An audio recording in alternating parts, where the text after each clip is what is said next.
Hi everybody, welcome to episode 43 of the Photography Explained podcast. In this episode, step-by-step guide to how I prepare my photography gear.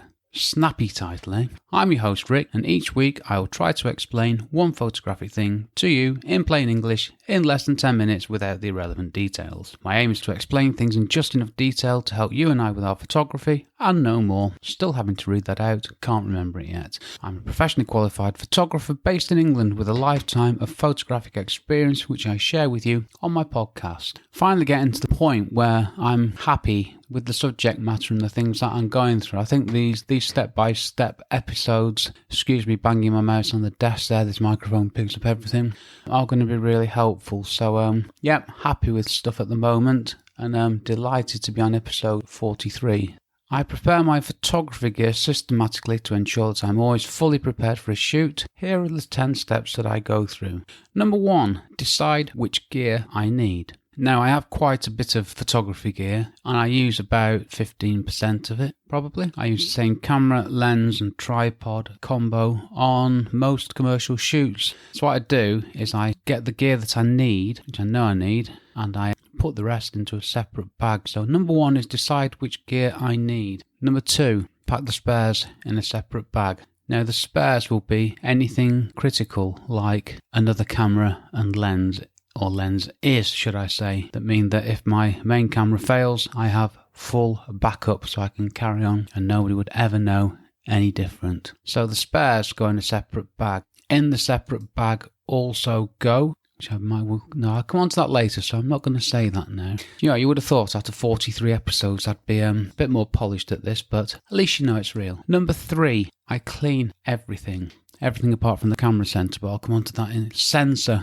that in another episode. I clean the front and rear lens elements of every lens that I'm taking. I clean the front and rear lens element of every camera that's a spare. Every lens that's a spare in the spares bag. I clean the LCD screen, the viewfinder, the camera body, my glasses, my contact lenses, my face. Everything gets cleaned before it's put away. Number 4, charge my batteries. Now I go out on a shoot with 4 batteries. I only ever use 1 battery, I've got to be honest with you. Every now and then on a long shoot I've had to use 2 batteries, but never ever more than 2. So if 2 batteries die randomly, I have 2 spares, and that's for each camera. 5, format memory cards, and in brackets it says here, and put in yellow case.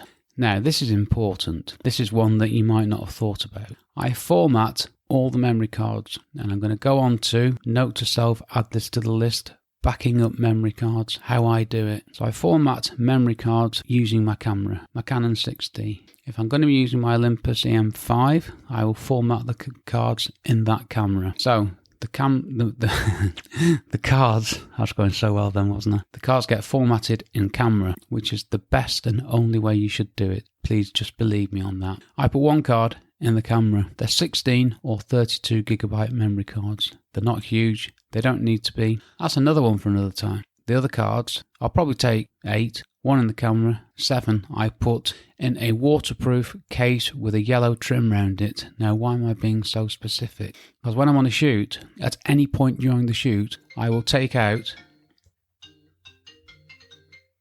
phone ringing, even though I put it on Do Not Disturb. How did that work? Excuse that, please. So, during a shoot, I will take a card out of the camera and I will put it in another hard, unbreakable, waterproof SD card holder case. This one has a red trim. That means I know which are the formatted cards and which are the cards with images on. Now I do that all the time. If I'm going on holiday, I will do that every day. So every day I've got the cards with the photos in safe, and I know where my memory cards are. This is how I manage myself. The reason I only use small memory cards is that on a large shoot I probably won't fill up a full 16 gigabyte card. In fact, thinking about it, I never do. But after a couple of hours, I will probably take the card out, put another one in, start again. So if a card randomly, disastrously fails, I haven't lost everything. Okay, managing data is one for another time. Number 6, choose a bag. Now, depending on the job I'm doing, that will dictate which bag I take. For construction and architectural photography, I use the Peak Design Everyday Backpack. Now, I'm not being paid to say that. It's just a great bag. I don't carry a lot of gear, and I need it in a backpack so my hands are free so I can get up scaffolds, move around the place, what have you. 7. Pack the gear I need. I only take on site the gear that I need and know I will use. There might be the odd spare thing, but it's unlikely. Number 8. Actually, I need a separate episode, don't I, on the gear I take on an architectural photography shoot. You might be surprised by how little I take. Number 8, pack the spares bag or bags. Everything else goes in there. And it's normally left in my car, so it's within reach if I need it. Number 9, pack the other odd stuff. When I say odd stuff, this is odd stuff. It includes things like a painter's pole in case I need to stick my camera 5 meters up in the air. PPE for a construction site. All needs to be packed. It's all needed for a commercial shoot. So it's not just about the photography. In fact, the photography stuff is quite easy and easily managed.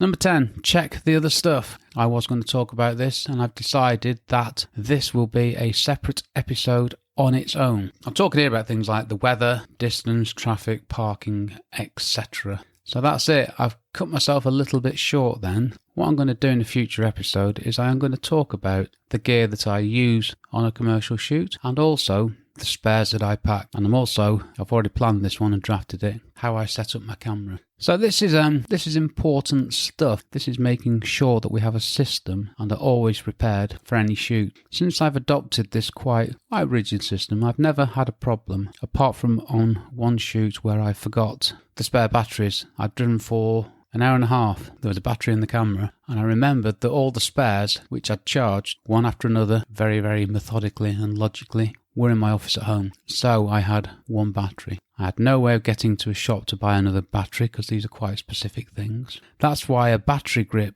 is a pain in the behind, but it gives you the ability to carry or power something like Canon 6D using AA batteries. So that's a good backup plan, that. Backup to a backup.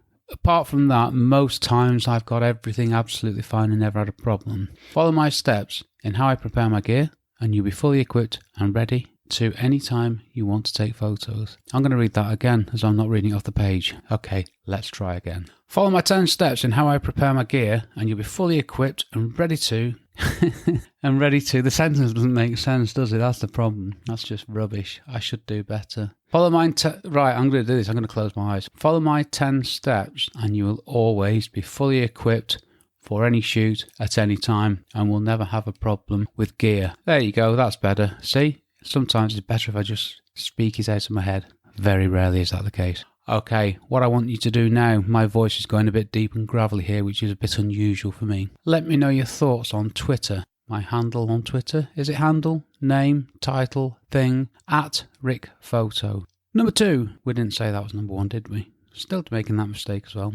Number 2, subscribe to my podcast if you enjoyed this episode. This helps me, and I bet you can't wait to hear more of my error-laden ramblings. Number 3, rate and review my podcast. Again, if you enjoyed this episode, this helps me. If you leave a nice review, that is. If you thought it was rubbish, I'd rather you didn't leave a rubbish review, but it's up to you. Number 4, tell someone you know about my podcast. This also helps me, and if you do, I will be very grateful. Next episode, as I alluded to at the beginning, this is turning out to be the series of episodes I wish I'd done at the very beginning. Still, that's life, that's learning, it's all fine. I'm getting there in the end. PE 44, Photography Explained Podcast, episode 44. My step-by-step guide to how I set up my camera. Boring but important. Thank you for listening to my small but perfectly formed podcast. Check out my website, rickmcavoyphotography.com, where you can find out all about me and my architectural and construction photography work, as well as my photography blog, where you can learn lots more about photography and me if you want to. Also, please check out the Photography Explained podcast website, where you can find out how to ask me a question, find a list of episodes, which I updated this morning so I know it's up to date, and also the things I'm going to explain in future episodes, running out of time. This episode was brought to you